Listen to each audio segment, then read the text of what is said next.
A lot of people look at others who are successful and say, wow, they are really lucky. And look, to everyone's credit, yes, life definitely takes luck. The luck that you're born, the luck that you're either living in now or watching from now, a place of opportunity. The fact that maybe you were born in America versus a developing country. These are things that we just can't control. So that same luck, if you will, is, in my opinion, what's happening with HouseHack. See, 6 weeks ago, we were preparing to take HouseHack public as soon as January 2025. And that's, well, there are many reasons for that, but we decided to postpone that a bit, hopefully not too long, but because a possibly bigger opportunity came our way that we weren't even anticipating, but something that we had been planning for. We'd been developing plans for being able to sneak into some opportunity like this, and it puts us into a really sweet spot. Getting his Series 27, Series 7, Series 24, Series 14 license, his 65 license, his 63 license. Wow, SIE, oh my gosh, he has all the licenses to create a broker-dealer. Why would he be doing all of this? Why is Kevin so keen on the banking crisis? And why is Kevin so involved in broker-dealers and FDIC and the Federal Reserve? And how do all these things, are these just all distractions? Are these just all things that, Kevin wants to do because he's bored? Or is there something larger going on? And see, for me, I know that everything that I do and that my team works on is laser focused on making HouseHack that next Berkshire Hathaway. Now, I know that sounds crazy because, hey, here's some 32-year-old guy who says he wants to be like Warren Buffett. But I also realize that you have to put in years of foundation building to really be prepared for opportunities. Preparation and opportunity that from the outside looking in looks like luck. But my number one lesson as we start this video to everyone is make sure you're doing everything in your life to prepare. And then when you're done preparing, start thinking about what the next thing to prepare for is. Is like an Invitation Homes. Let's say Invitation Homes trades for, 2.4 times book value, right?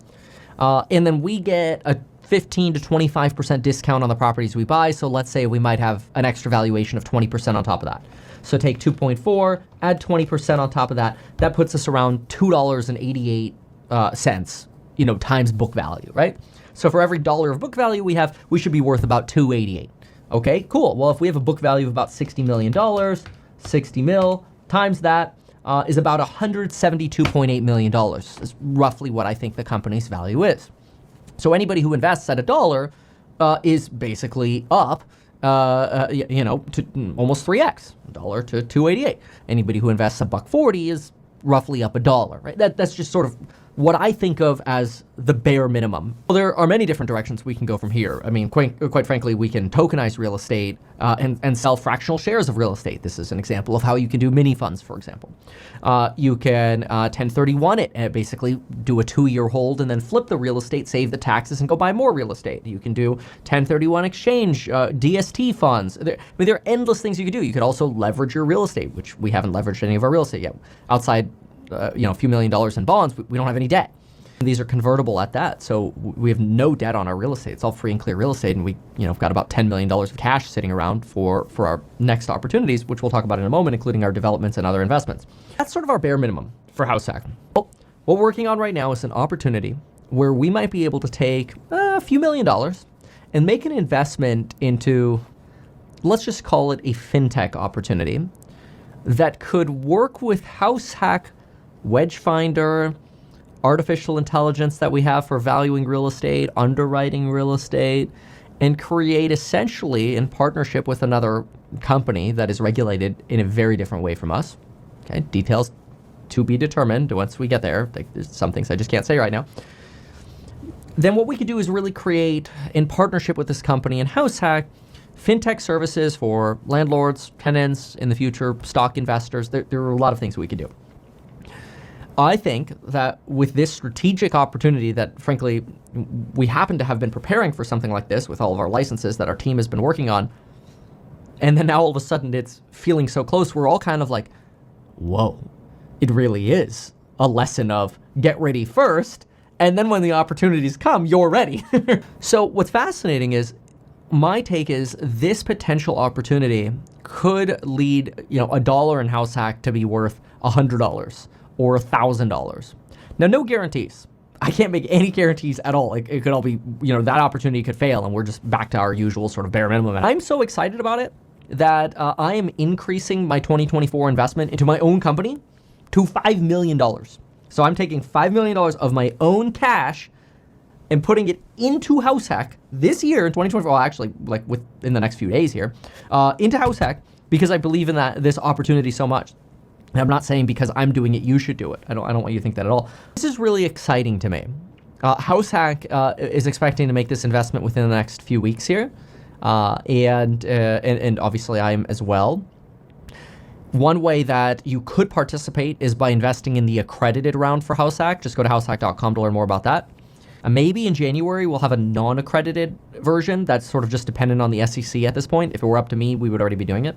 I'm putting my money where my mouth is, and I get really excited about when preparation meets opportunity. From the outside, everybody calls it luck.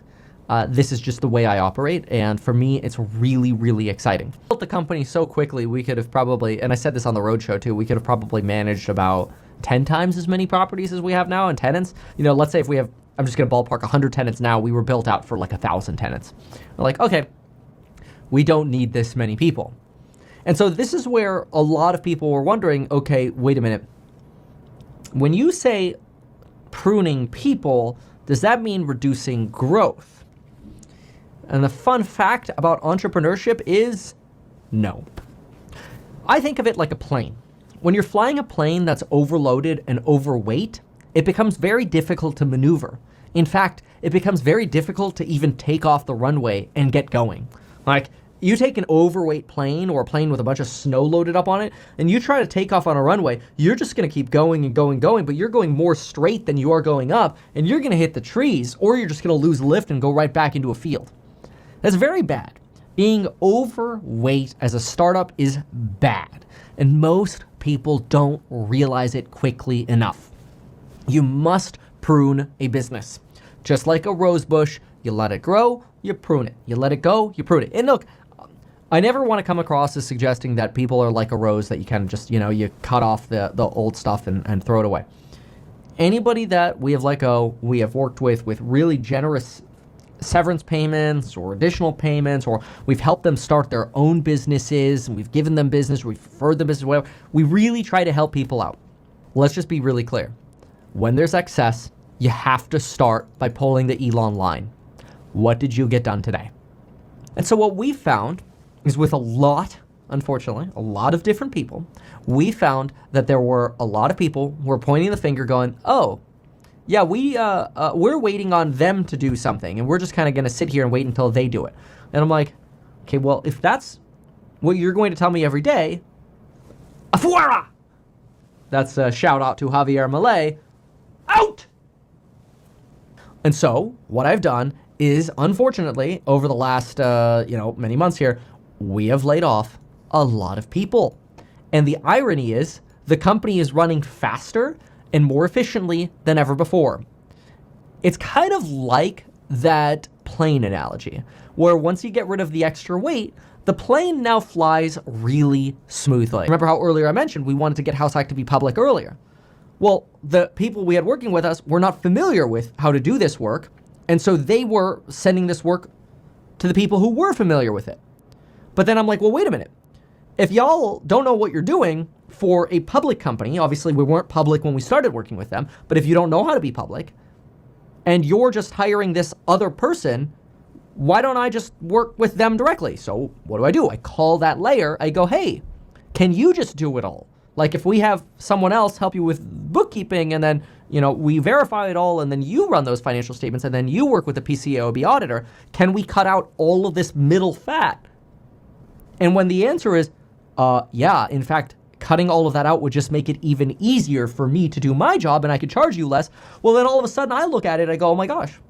Well, what is a CEO supposed to do? You're supposed to do what's best for your shareholders and your customers, for our tenants, for our, our investors and everyone. So we look at it and go, okay, we are now going to cut out all of these expenses that are actually unnecessary and they're bogging us down. And we're going to streamline our basically auditing work to the point where now we can actually get financials together that are SEC ready for a public company and at PCAOB auditing standards, which are like the golden threshold of auditing standards. And we could do all of that while turning a profit in 2025. But if then that all of a sudden turns into entitlement, like, well, if I don't get my stock comp by this date, I'm going to quit. Well, that kind of entitlement, afuera. Like, it's very simple. I think there's one thing that people know when they work for me. The more entitlement there is, the shorter your stay here will be. On the flip side, the rewards for staying here will almost always be greater than you anticipated. Got to do it, because otherwise the business will fail. The business that isn't paid attention to is the business that fails. So, with that said, HouseHack has dramatically cut its payroll. HouseHack has cut its payroll by about 70%, and we've cut out about $2.5 million of annual expenses, which is absolutely insane. I wholeheartedly believe every one of the people on the team could run the business without anybody else. Like, if they needed to, right? They'd have to hire help. And I'm just saying, like, everybody is so good at their job. They're so good and so involved with this company, and they know all the ins and outs of this company that everybody individually could probably be the CEO of HouseHack, which is so exciting because I feel like now I'm just surrounded by a company of just CEOs. And what's next for HouseHack? Well, another thing we've done is in streamlining our payroll costs, we've actually transitioned to what I'm so excited about, and that is development. I'm really pleased to announce that HouseHack is now moving into our first 10 accessory dwelling unit developments. This is really exciting because we're taking a 4 unit, turning it into a 6. We're taking an 8 unit and turning it into a 16 unit. And we think the ROI on these units could be anywhere between 7 to 9%, which is really, really good. Like, that's a cash on cash unleveraged return. For real estate, that's fan-frickin-tastic. In addition to that, we are also going to start developing our first parcel of raw land with a spec build and our 11th ADU. Combined, this experience with the cash we have available, this experience will get us into development. And this is another example of preparing the company for the future opportunities. Think about it this way. The bare minimum for HouseHack is that Invitation Homes plus the wedge factor. If we can get this fintech to blow up, this partnership to blow up, amazing. That's why I'm putting $5 million in right now, because I'm like, please give me more access to this. This is great. If not that, then maybe we just do developments or the tokenization of real estate, the mini funds or whatever, or all of it. See, that's the cool thing. We could literally do all of it. We could do ADUs, subdivision track, development, spec builds. We could do mini funds. We could do tokenization. Whatever the best option is for HouseHack is what I will do with the company at that time.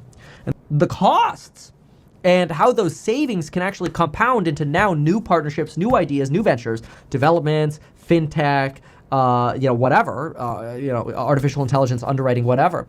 All of these things actually make us potentially balloon the valuation of HouseHack way faster than being bogged down by all this weight and people distracting each other. Again, we are more efficient today than we've ever been before. Just crazy, because we've just cut out every middle layer that we have.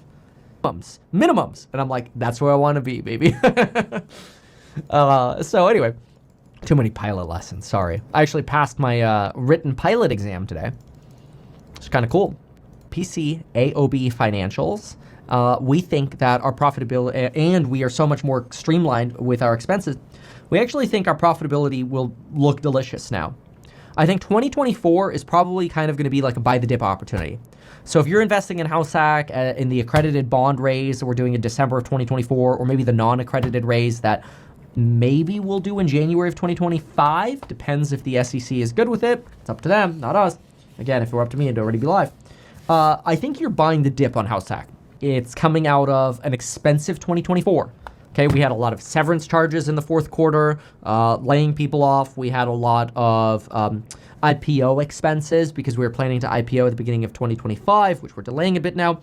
There are a lot of expenses and legal expenses associated with that. A lot of one-time expenses that they're just going to hit in 2024 and then they'll be gone.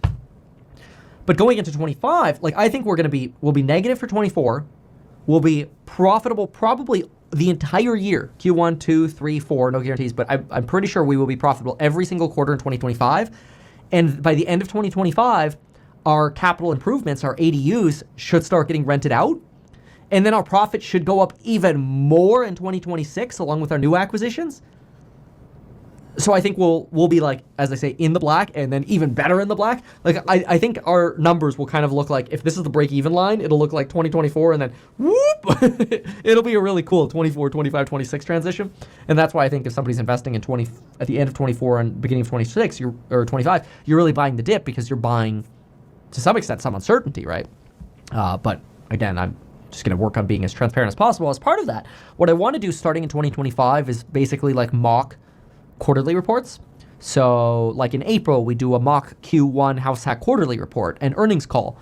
And that way we'll take our financials, especially when we have our PCAOB audited financials, and we just review them. I talk about them. And it's basically just practice for being a public company.